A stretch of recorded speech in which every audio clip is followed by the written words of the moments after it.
Subhanallah walhamdulillah wa la ilaha illallah. Tentang serbuan pekerja asing dari negeri Cina, ini memang merupakan tantangan berat buat kita semua.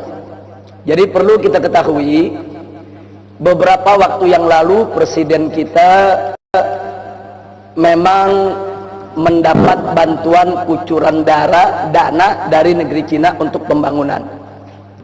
Tapi tolong dicatat oleh semua ikhwan yang ada di sini, dana bantuan untuk pembangunan dari Cina yang jumlahnya ratusan triliun itu tidak cuma-cuma.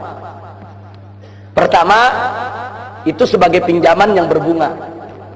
Yang kedua, ini yang perlu kita tahu, bahwa ada kompensasi pembangunan itu harus dilakukan oleh perusahaan Cina.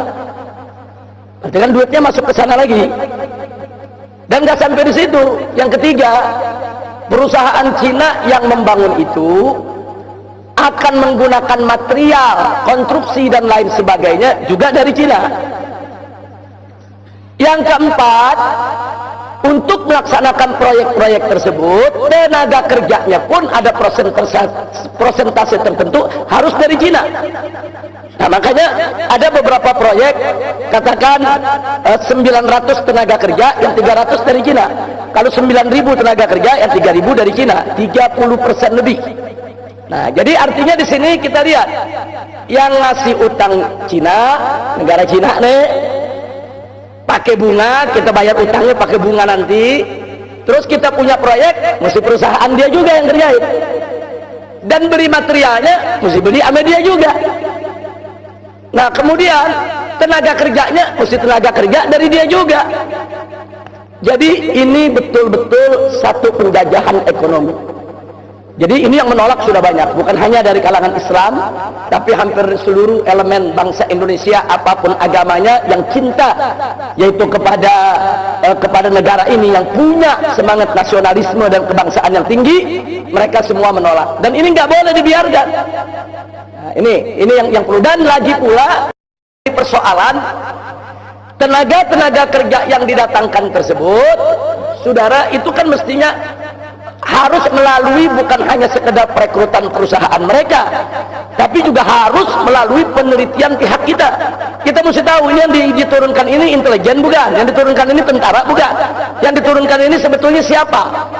Nah, jadi ini sudah bukan lagi menjadi konon katanya, tapi real tenaga kerja Cina itu sedang menyerbu Indonesia. Itu pertama yang saya mau bicara. Yang kedua, ada hal yang sangat tragis, bukan lagi ironis tapi tragis. Manakala saudara di kita punya negeri ini, sarjana yang baru lulus sekolah mau cari kerja setengah mati, itu antri untuk mendaftar ujian PNS aja 3 hari 3 malam mereka mesti antri setengah mati, saudara. Satu, cari kerja setengah mati, ditambah lagi yang kedua, yang udah dapat kerja banyak di PHK.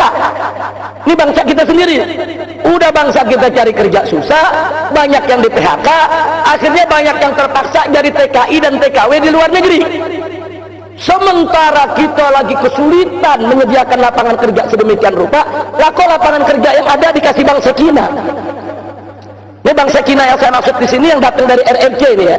Nah, bukan Cina yang warga negara Indonesia, bukan. Kalau Cina warga negara Indonesia, mereka punya hak sipil yang sama dengan kita. Tapi ini saya bicara tenaga kerja dari negeri Cina. Loh, orang kita lagi banyak yang di PHK, kita lagi sulit mencari kerja. Saudara, banyak orang-orang kita terdampar, saudara, di penderitaan menjadi TKI dan TKW, yang mereka penderitaannya luar biasa di luar negeri sana. Nah, tahu-tahu sekarang ada kerjaan bagus, saudara, diberikan kepada tenaga kerja dari Cina. Dan yang lebih tragisnya lagi, saudara, banyak tenaga kerja dari Cina tersebut, saudara, standar gajinya di atas standar gaji kita. Ini mau dibawa kemana ini negeri? Saya khawatir kalau ini terus-menerus dibiarkan, besok akan terjadi revolusi sosial yang luar biasa di negeri ini. hati-hati, saya ingatkan kepada pemerintah, hati-hati, ini masalah ketenaga kerjaan, masalah mencari nafkah, ini masalah yang sangat serius, harus menjadi perhatian, dan ini mesti di stop, nggak boleh dibiarkan, saudara. Kita mau kerjasama dengan negeri Cina, silakan. Kita mendapatkan dana bantuan dari negeri Cina, sah-sah saja untuk pembangunan, silakan, no problem, saudara. Tapi jangan ada persyaratan utang tadi itu, saudara. Persyaratannya kita mesti pakai perusahaan mereka, yang bangun mesti mereka, materialnya beli dari mereka, tenaga kerjanya dari mereka. Apa-apaan ini, saudara? Ini penjajahan ekonomi, ini penjajahan ekonomi. Dan ingat, 350 tahun kita dijajah oleh Belanda, itu yang 200 tahun yang menjajah kita perusahaan, bukan pemerintah Belanda, saudara. VOC, VOC itu perusahaan, perusahaan perkebunan, perusahaan pertanian, saudara, yang punya uang banyak, yang menyewa, yaitu jawara-jawara untuk kenteng-kenteng mereka, bahkan membentuk pasukan bersenjata. Itu yang jajah Indonesia. 200 tahun lebih kita dijajah oleh perusahaan Belanda, bukan pemerintah Belanda, budak. Baru setelah 200 tahun perusahaan tersebut mengalami kebangkrutan, diserahkan kepada pemerintah Belanda untuk menjajah Indonesia.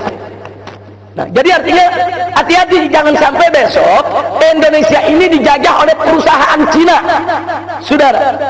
Kita lagi diserbuin oleh perusahaan-perusahaan Cina, saudara. Mereka akan jajah kita.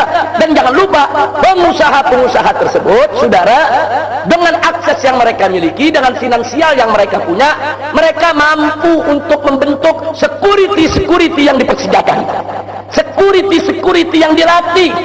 Saudara, jangan kaget, saudara. Kalau sekarang ini banyak orang keturunan di Indonesia ini rame-rame daftar jadi anggota Perbakin. Kalau mereka daftar jadi anggota Perbakin, artinya apa? Mereka boleh bawa senjata, mereka boleh punya senjata, mereka boleh menggunakan senjata, walaupun alasannya untuk olahraga atau untuk berburu, saudara. Nah, kenapa orang-orang pribumi pada nggak jadi anggota Perbakin? Ya karena bayarnya mahal untuk bikin kartunya, saudara. Tapi bagi mereka sekedar bayar 3 juta, 5 juta, 10 juta, kecil, saudara.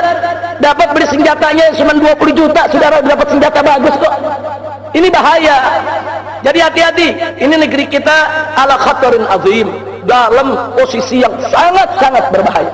Jadi saya sepakat itu, tapi ini kita nggak bisa sikapi hanya dengan ceramah, hanya dengan tabligh, tapi harus ada gerakan konkret, real. Bagaimana untuk mencegah ini semua? Kita harus kirim delegasi ke DPR, kita harus pertanyakan itu ke DPR, khususnya Komisi 1 bidang politik dan keamanan, saudara, untuk mencegah ini semua. Kita harus tekan presiden, kita harus tekan pengambil kebijakan. Nggak boleh negeri ini dilelang begitu saja, saudara. Sekarang kita lihat, saudara, ini kekuatan pengusaha-pengusaha Cina non-Muslim di Indonesia besar. Mereka punya kerjasama yang kuat dengan perusahaan Cina yang ada di RRC. Makanya sekarang proyek reklamasi, saudara. Begitu seorang menteri yang punya nasionalisme, punya semangat kebangsaan, cerdas, rajin, bagus, berani, seperti Pak Rizal Ramli, saudara, dia protes itu reklamasi pantai Jakarta. Dia tolak itu reklamasi daripada pulau di sana. Akhirnya ribut dengan Ahok, saudara. Apa yang terjadi? Bukan Ahok yang digusur, Rizal Ramli yang diberhentikan. Ada apa? Sebab ini proyek reklamasi pantai, saudara. Ini reklamasinya sudah berjalan, duit triliunan dari investor Cina sudah masuk, saudara. Mereka sudah buat gambar apartemen-apartemen di 17 pulau, dan mereka sudah buat iklan, yaitu animasi, dan itu iklan disiarkan di televisi di Beijing, sehingga pengusaha-pengusaha Cina beli itu apartemen. Apartemennya belum dibangun, wuruknya belum selesai, saudara, unitnya sudah habis laku. Nah, sekarang ini berapa ratus triliun. Makanya kalau reklamasi itu di stop, sebagaimana Ahok mengatakan, kalau di stop kita akan dituntut oleh luar negeri. Memang betul, memang betul. Tapi disinilah dituntut keberanian Jokowi. Stop itu proyek reklamasi, saudara. Ini 9 perusahaan naga, company naga di Indonesia, saudara, bangkrut. Bangkrut. Mereka harus kembalikan berapa triliun itu kepada investor-investor liar tadi, saudara. Jadi ini negeri mau dijual, saudara. Kenapa nggak diiklankan di Jakarta biar orang-orang kaya pribumi yang beli, saudara? Enggak, diiklankannya di Beijing, di pinggir laut. Kalau sudah namanya di pinggir laut, besok mereka menguasai laut, mereka bisa memasok apa saja yang mereka mau, saudara. Dan catat baik-baik, seperti tadi saya katakan, mereka memberikan dana, perusahaannya harus perusahaan dari Cina. Materialnya material dari Cina, tenaganya tenaga dari Cina. Nah sekarang mereka kirim nih material dari Cina, termasuk pipa-pipa besar untuk ditangkap di pantai reklamasi pengurukan tanah. Begitu dibawa itu pipa-pipa besar sampai di Tanjung Priok, isinya narkoba. Fakta saudara, ini bukan konon katanya, berapa ton narkoba yang dimasukkan ke Indonesia saudara. Ada apa dengan negeri kita ini dihadap ini? Udah mereka ngambil apa namanya, mereka berikan kita pinjaman, kita harus bayar dengan bunga, ditambah kita mesti pakai perusahaan mereka, kita mesti pakai material mereka, kita mesti pakai tenaga kerja mereka, mereka manfaatkan menguasai laut untuk masukkan narkoba. Nah, jadi ini nggak boleh dibiarkan. Ini semua punya kaitan. Jadi saya sepakat dengan Abdul Hasan, ini harus disoroti, dan FPI sangat serius menyoroti persoalan ini. Nah, adapun soal KTP dan lain sebagainya, saya tidak ingin memberikan ulasan yang panjang, tapi keresahan Habib Hasan sebetulnya keresahan kita semua. Nah, artinya KTP itu memang seyogianya tidak seumur hidup, tapi ada fase-fase tertentu, 5 atau 10 tahun, kan ada perubahan status seseorang, perubahan dia udah kawin atau belum, perubahan apakah dia pekerja atau anak sekolah. Nah ini kalau nggak dimuat kalau dimuat di KTP seumur hidup, sampai nenek-nenek masih pelajar gitu. KTP kita bikin umur 17 tahun, statusnya apa? Pelajar SD, kan begitu.